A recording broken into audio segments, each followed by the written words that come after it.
آج کی اس ویڈیو میں ہم اپنے سیگو پام یعنی کنگھی پام کی رپورٹنگ کریں گے، کیونکہ اس پاٹ میں تقریباً اسے کم سے کم 10 سال ہو گیا اور ان سالوں میں ظاہر سی بات ہے اس کی جڑوں نے سارا گملہ جو ہے وہ بھر دیا ہے، جس کی وجہ سے نہ تو اس کو پراپر نیوٹرنٹس مل رہے ہیں اور نہ ہی اس کو پراپر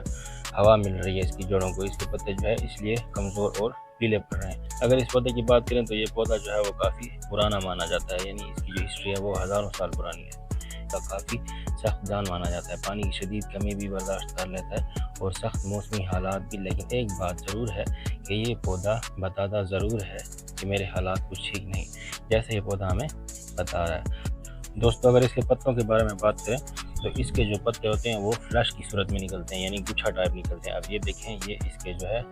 پہلی دفعہ جو گچھا نکلا یہ وہ والے پتے ہیں، یعنی پرانے پتے، اور یہ بعد میں نکلنے والے پتے ہیں، یہ گچھے کی صورت میں نکلتے ہیں جسے فلش کہتے ہیں۔ اب یہ جو فلش نکلتا ہے یہ سال میں ایک دفعہ ہی نکلتا ہے، لیکن اگر بارشیں اچھی ہو جائیں تو یہ فلش جو ہے سال میں 2 دفعہ بھی نکل سکتا ہے، لیکن عموماً یہ سال میں ایک دفعہ ہی نکلتا ہے۔ تو وہ دیکھیں تو یہ یہاں سے گرین اور یہاں سے بالکل یلو ہو رہے ہیں، اس کی وجہ جو ہے صرف اور صرف نیوٹرنٹس کی ڈیفیشنسی ہے۔ اس میں دھوپ کا کوئی رول نہیں ہے، اگر دھوپ کا کوئی رول ہوتا تو پتوں کی پھر اس طرح کی حالت ہوتی ہے، اور اس کی وجہ جو ہے زیادہ تر جو ہے وہ اس گملے میں جو زیادہ تر جس کی وجہ ہے وہ یہ ہے کہ اسی گملے میں جو روٹس ہیں وہ بالکل سٹک ہو چکے ہیں۔ دوستو یہ پودا چونکہ گملے کے اندر بالکل سٹک ہو چکا ہے، پھنس گیا ہے، تو اس لیے اس کو نکالنے کے لیے ہم اس کی جو سائڈوں والی مٹی ہے پہلے اس کو کھودیں گے، اور یہ جو مٹی ہے جو گملے کے ساتھ ساتھ ہے اس کو تقریباً 2 سے 3 انچ تک جو ہے ہم وہ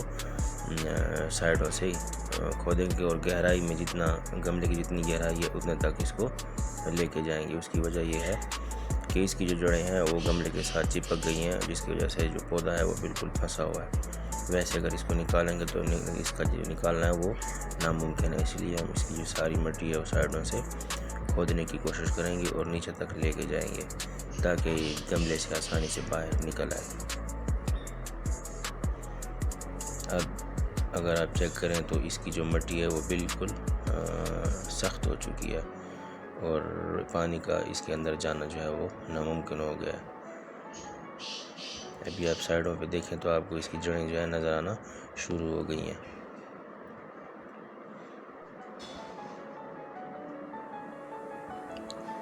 ایک بات آپ یاد رکھیں دوستو، یہ جو پودا ہے اس کی جڑیں سائڈوں والی جو جڑیں ہوتی ہیں، اس کے بالکل نیچے والی جڑیں ہوتی ہیں، وہ اگر تھوڑی بہت کٹ بھی جائیں تو اس سے پودے کو کوئی فرق نہیں پڑتا،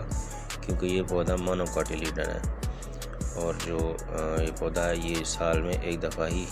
پتا نکالتا ہے، تو اس کے پتوں کو کوئی خاص جو ہے وہ فرق نہیں پڑتا۔ چاروں طرف سے ہم یہ نالی لے کے جائیں گے اور یہ آخر تک لے کے جائیں گے تاکہ پودا آسانی سے نکل سکے۔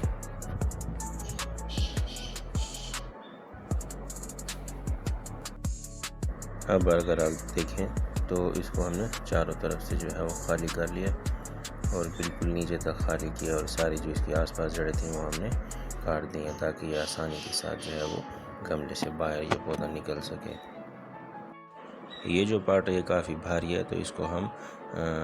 ایسے نیچے لٹا کر ہی اس سے پودا نکالیں گے، کیونکہ پودے کو اس سے واپس جو ہے اوپر اٹھانا کافی مشکل ہے، اور آس پاس جو اس کی مٹی پڑی ہوئی ہے یہ بھی ساری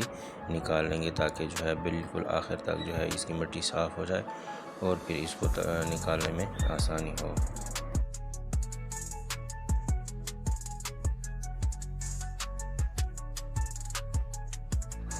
پودے کو نکالنے کے بعد اگر آپ دیکھیں تو یہ ساری اس کی جو جڑیں ہیں، جس میں کافی ساری جو جڑیں ہیں وہ پرانی ہو چکی ہیں اور گل چھڑ چکی ہیں، تو ہم ان پرانی اور گلی چھڑی جو اس کی جڑیں ہیں ان کو ہم صاف کریں گے اور سارا پودا جو ہے پھر سے نئی سائل میں جو ہے اس کو پھر ٹرانسفر کریں گے۔ پودے کے ساتھ جو مٹی ہے وہ صرف 2 سے 2.5 انچ ہی چھوڑیں گے، اس کے علاوہ جتنی بھی مٹی ہے وہ صاف کریں گے اور جتنی سی پرانی جڑیں ہیں ان ساروں کو کاٹیں گے یہاں سے۔